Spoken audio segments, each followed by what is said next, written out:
Good morning, friends. The title of this video may be ever so slightly misleading because although today I'm going to be sharing with you my top 10 thrifted items of all time, I feel like in a lot of regards, the of all time signifies that it's been over a long period of time that these items have been collected.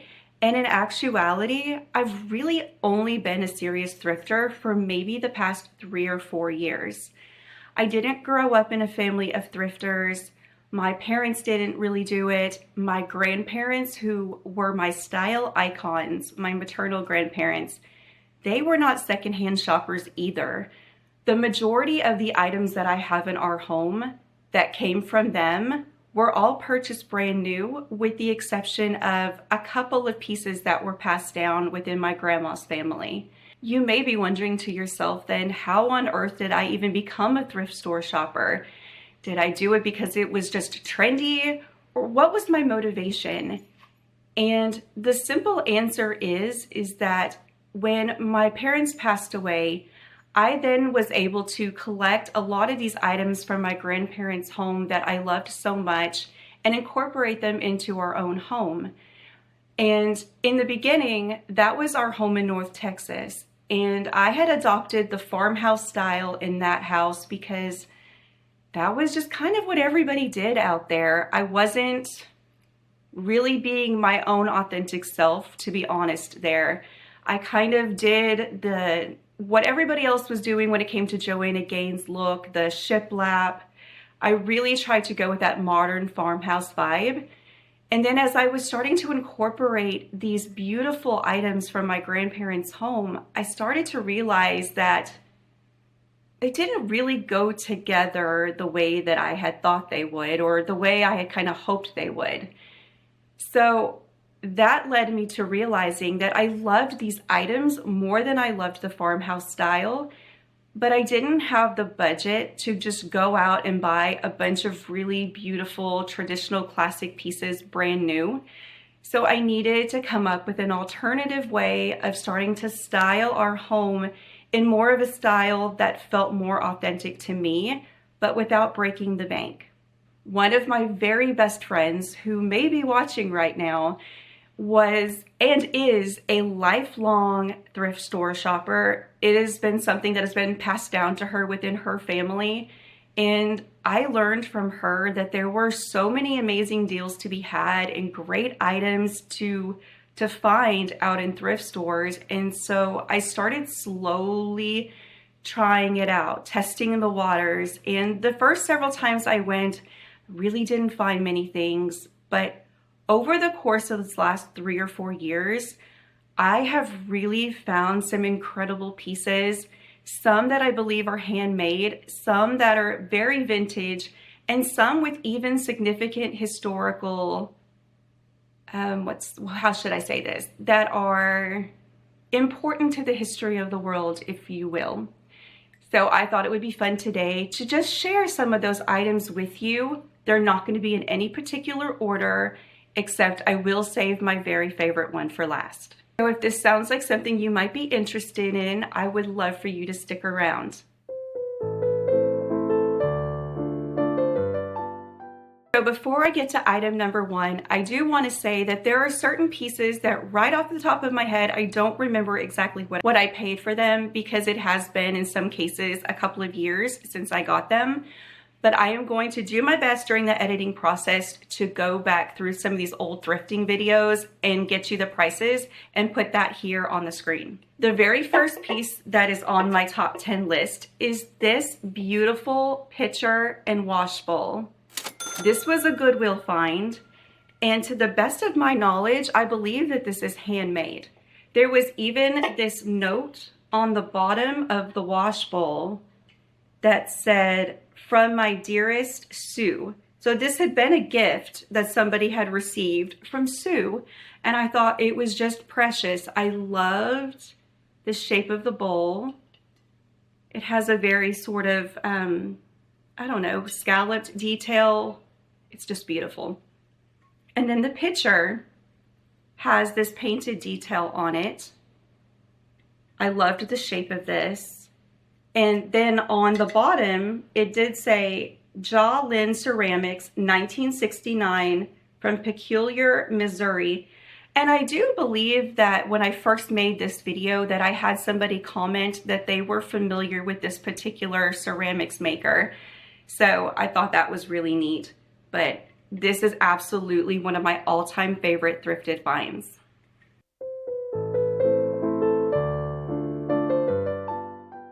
Over the course of my 3 or 4 year thrifting adventures, I have found, I want to say, 4 or 5 lamps that I think are absolutely amazing. And it was hard for me to narrow it down to just one lamp to put on this top 10 list because each of them is unique, each of them is vintage, and they all have such special places in our home. And I love to mix and match them and move them around and whatnot.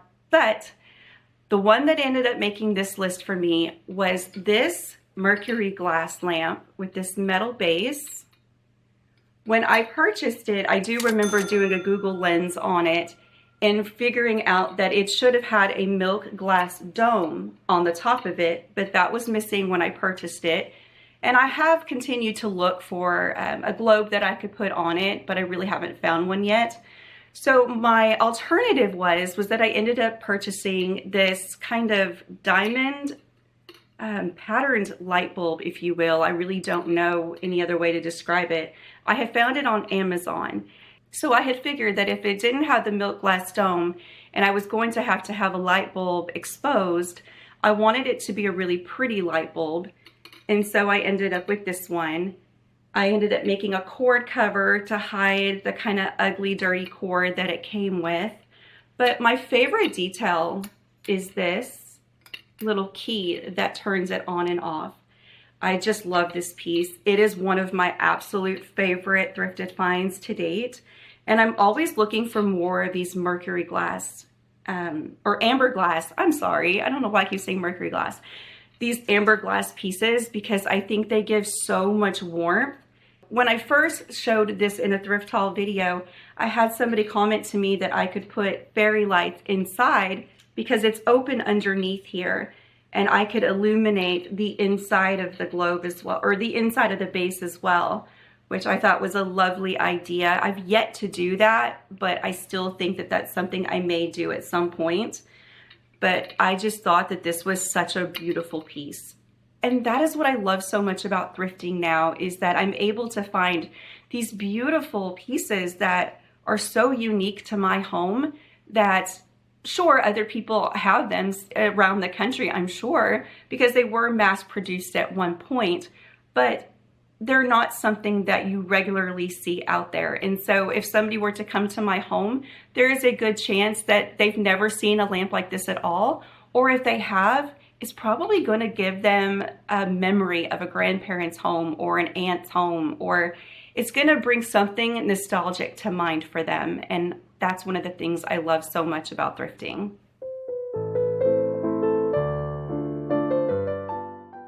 The next piece I want to share is too big for me to bring down right now because it is hanging on the wall in our laundry room. And it is a reproduction of the J.M. Herring print Extraordinary Trotting. It's actually Extraordinary Trotting Match Against Time from London in 1839.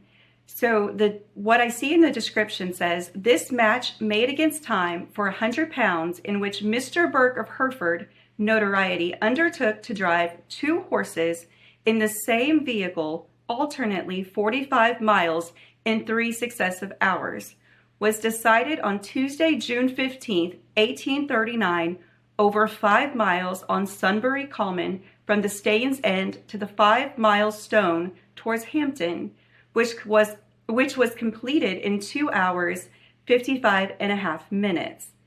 This piece was one that I had found when we were out at a thrift store in Houston. My daughter had had a doctor's appointment, and down the road was this really big, large Goodwill, and I saw this piece, and it was huge, and I love anything equestrian. My youngest daughter takes equestrian riding lessons, and so I'm always looking for equestrian prints, both reproductions and originals, things of that nature. And so when I saw this piece, and I believe it was $30, I kept walking back and forth by it. Should I not? I couldn't decide. And finally, I was fixing to have to leave because I needed to go back up to the doctor's office. We were fixing to be late for our next appointment. And I said, you know what, I'm just gonna go get it. I'm just gonna do it. And so I went and I grabbed it. And it has had a couple of different places in our home that it has resided. The first place I had it was here in the living room, but now I have it in our laundry room. It's the first thing you see when you open the door, and I love how it looks up against the Templeton gray shiplap walls in there. That is definitely one of my all-time favorite finds.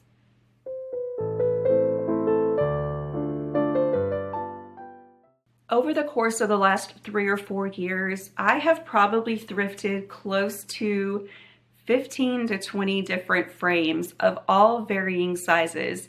Some are wood, some are gold, some are resin, all different types of materials. So I knew that I needed to include at least one of those frames on this list. And for me, it was between 2 different frames. The one in the dining room that has my grandmother's portrait in it that my grandpa painted. I love that one. That frame has a velvet black detail around the inner mat area of it. And I love the way that that one looks. But the other one is even larger, and it is right over here above my shoulder. I'll give you a close-up of it here in a minute, but it houses my print of Van Gogh, and it's just so gorgeous. It was in really good condition. It's got that kind of patinaed gold look to it, and I love the ornate detail. It is definitely one of my favorite frames that I own. I want to say that I paid about $10 a piece for both of them, which I thought was a great deal because they are both really beautiful frames in great condition, and they're good sizes. And for the longest, I had left that particular frame open because I didn't know what to put in it. I've used it in different ways around the house, just displaying it as a frame. It wasn't until around Halloween of last year that I ended up putting the print that I have in there now, which is a portrait of Vincent van Gogh.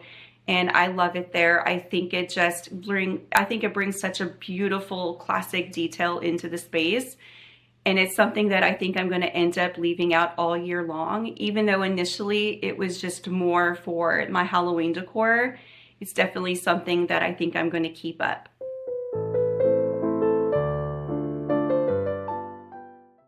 The next piece I want to share with you guys is one that you probably already have seen and you're going to recognize, especially if you're pretty new to the channel and you saw my thrift haul video that I did the final week of last year, or the final week of 2024. And that is this leather tray. I found this at a church charity shop in Beaumont, and it was part of a estate sale collection that was kind of being sold separately from the thrift store itself. But I'm going to include it in this because it was technically still at the thrift store. So I paid $5 for this particular tray, and it's leather, and it's so beautiful. It gives me all the Ralph Lauren vibes, which is something that I personally absolutely love. And I think a lot of the pieces in my home work really well with that Ralph Lauren aesthetic. And so especially here in the living room, that is something that I'm really trying to up the ante on this year, if you will. Really kind of dig into that Ralph Lauren look. And this leather tray is just absolutely perfect.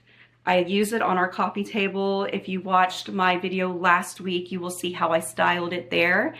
And these are the types of pieces that I'm talking about that you're probably not going to find if you were just out at a regular home decor store, especially not at the quality that a lot of these thrifted pieces end up being. So yeah, although this is one of my newest finds, it is definitely one of my all-time favorites.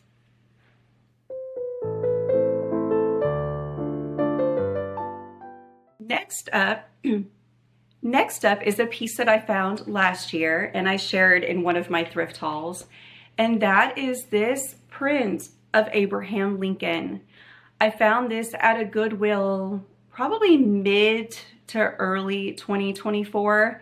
I think I shared it in one of my laundry room videos, the one where I was sort of turning my, one of the walls in our laundry room into a kind of antique store, if you will. A little extra place for me to store some of my little trinkets and whatnot when I wasn't actually using them out in the rest of the house. But anyhow, this piece, I want to say I paid between $5 and $7 for.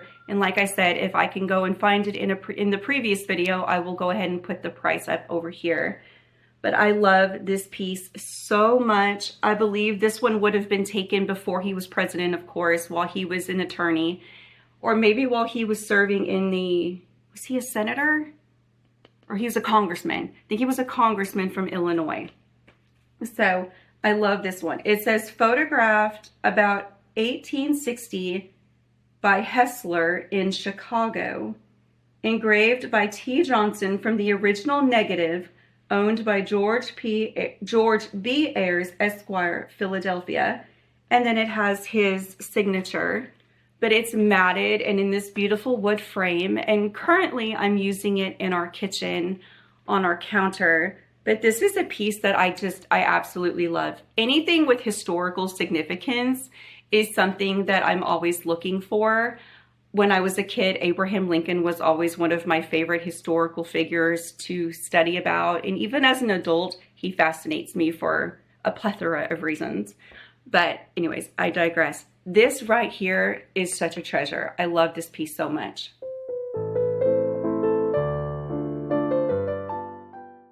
So before I share the next item or items with you, I want to take you on a quick little journey during my childhood.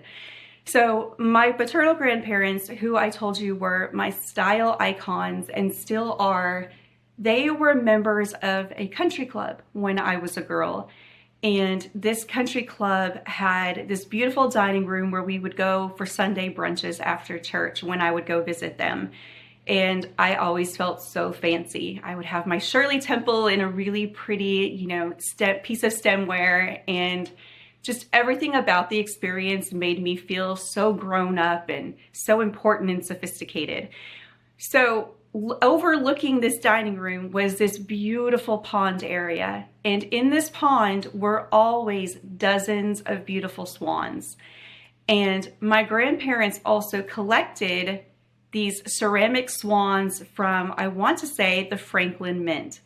And although sadly, I never ended up being able to get those. And honestly, I don't even know why.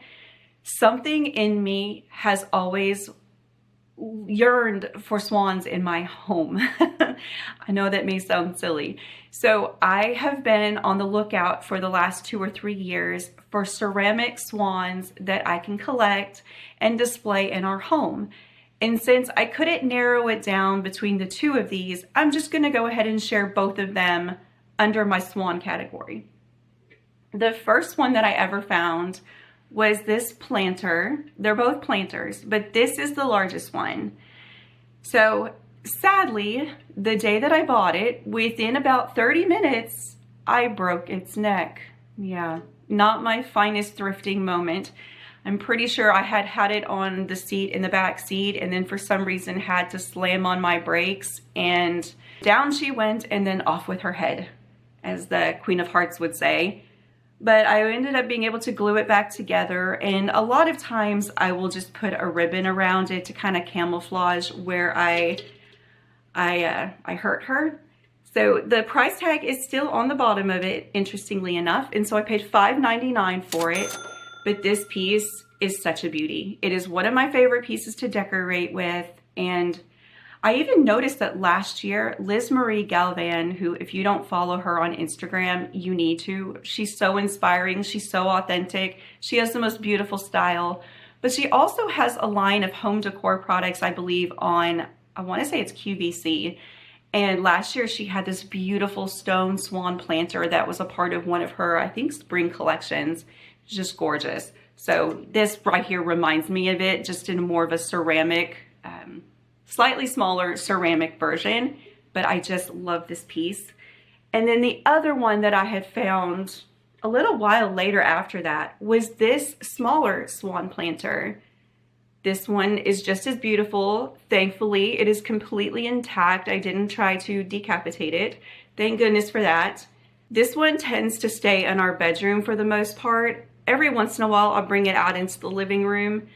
But that's the fun part of having these different items that I collect, is that I can move things around and freshen up spaces without spending any money. And that is why I try so hard to concentrate on finding and curating and thrifting items that I can leave out all year long, and just use greenery and flowers and ribbons and different ways of embellishing them to make them fit more into whatever season we're coming into. And I think that is such a beautiful way to decorate without spending a ton of money. I am always on the lookout for beautifully bound books and classic books, things like that. And in 2023, I want to say, I think it was about 2 years ago, I came across a series of these books that were written by Winston Churchill after World War II. I believe the first one was published sometime around 1948 and the last one around 1952, 53, somewhere in that range. And there are 6 books in the series, and I have 5 of them. And that is the books that are centered around their finest hour. I have currently all of them except for the final one that I believe is called Triumph and Tragedy. So I am still on the lookout for that one. But I ended up spending $1.99, I want to say, at Goodwill per book.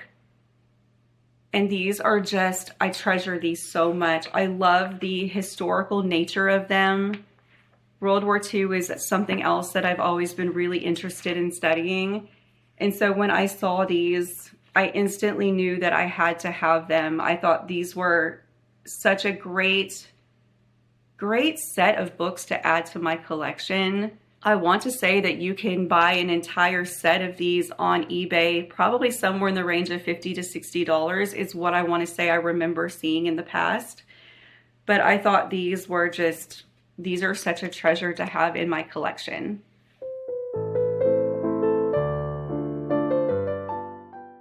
We are nearing the end of this top 10 greatest thrift finds of all time list. Once again, I have one of the items that I thrifted at the end of the year last year. This piece was something that you guys really helped me identify. I couldn't figure out for the life of me what this was made out of, but y'all came in clutch as always.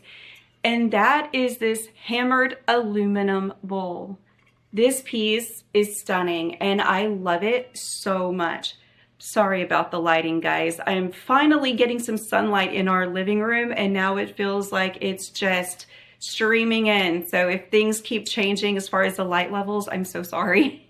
So this hammered aluminum bowl is just a gorgeous piece. I found it at Goodwill and I want to say I paid $7.99 for it. Like I said, I will put the price over here in the corner when I go back and edit, but I love this one so much. I had originally planned on putting these moss balls in here that I had also thrifted at the same time, but I've actually been using it in our kitchen and been putting all of our fruits that we eat on a daily basis in here, like our clementines and our apples and our bananas.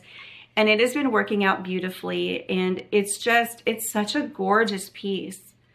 Look at the detail on the handle. This is one of those pieces that I am going to treasure and just love using in our home for years to come.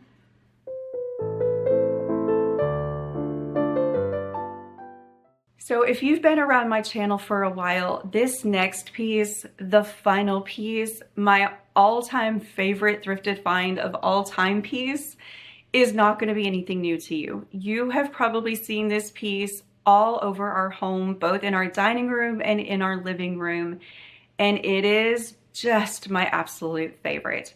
And that is this silver candle holder. Once again, with the swans. I love this piece so much, and it was something that I was just, it took my breath away when I first saw it. It was at this little antique store in Cleveland, Texas, and it was hiding at the bottom of a bookshelf, pushed behind a bunch of other things. And something just told me that I should kind of crouch down and see what was down there. And there it was. It was like angels were singing. It was just the most beautiful thing I'd ever seen. And I love it. I love it immensely. It is like my favorite thrifted find. It really does feel like one of those items that my grandparents would have had in their home. I think maybe that's why it feels so special to me, is because I could see them having this. And I know that it would have had a bowl in the middle of it. And at Christmas, I actually put one of my pieces of Christmas china, one of my Christmas china bowls in it, and filled it with, I think I did a couple of ornaments and whatnot. And we had this on the, on my grandma's hutch. And so I've used it in several different ways to decorate. I've used it on the coffee table quite a bit. I just put these battery operated candles in it. I've used regular candles in it, and there is some melted wax on them. So I try not to use the real candles quite as often, just because they do tend to drip pretty quickly, and I want to keep these in as good of condition as I possibly can. But the information on this is that I believe it was manufactured by a company called Godinger, and it's probably from around the late 1980s. So it's not super old. And I guess technically that's considered vintage now. Am I vintage? I was born in 81. Vintage is what, 40 years, right? Ooh, that means I'm vintage. That's okay. I'm proud to be vintage if that's what I am. I will claim that title proudly. But anyhow, this piece is just my prized thrifting possession. It is what I look at when I need to be reminded after several trips to the thrift store of not finding anything, that there are indeed amazing pieces out there just waiting for a home, waiting for somebody who will give it new life and love it like it was when it was first made.